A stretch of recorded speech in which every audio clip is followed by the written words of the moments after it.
gamitin sa politika yung batang na mayapa, ha? Ang ina ka, magtatanong ka pa kung saan mo pupuntahan ang bata, kung saan na nakaburol. Napakabastos mo, animal ka, ha? Irespeto nyo yun. Irespeto nyo yung batang yun dahil may dangal yun. Dapat kayong mga bastos na mga manggagamit, hindi kayo dapat pumupunta doon. Ang ina nyo, kung gusto nyo tumulong, ipadala nyo.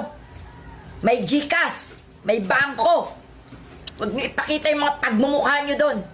Gagamitin nyo lang sa pamumulitika ang bata. Ang ina nyo, patahimikin nyo yung bata. Wala kayong nagawang mabuti. No? Nagsumikap yun, hindi nyo tinulungan. Pagkatapos ngayong wala na, saka kayo tutulong. Utang ina nyo. Gagamitin nyo, naglabasan kayo, ha? Naglabasan kayo mga DDSK, putang ina kayo. Naglabasan kayo para magamit nyo yung bata sa politika, ha? Ang kakapal ng mga mukha nyo. Ha? Ang kakapal ng mga mukha nyo. Maghanap kayo ng gagamitin nyo. Mga kapwa nyo, tangat, bobong gamitin nyo sa pamumulitika. Sari-sari kayo.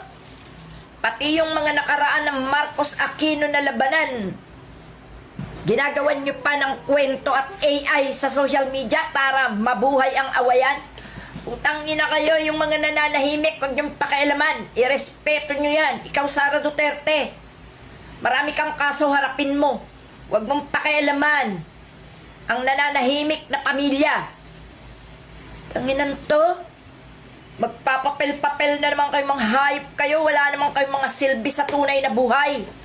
Mga plastic kayo, tanginan nyo, mga magnanakaw kayo, biktima nyo rin yung mga yan sa pagnanakaw nyo at paggawa nyo ng kawalang-hiyan sa Pilipinas. Hayop kayo. Ha? Di nga nakikialam yung mga matitinong politiko, eh. Ha?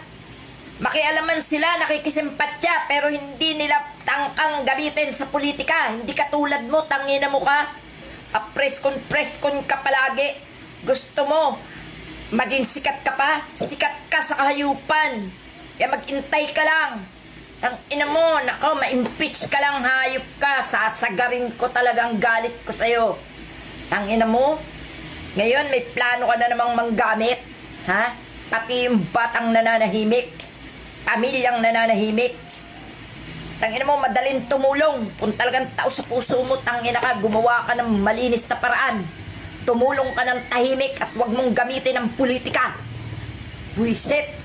Kayo mga DDS, putangin nyo, sige, pagtanggol nyo yung amo nyo.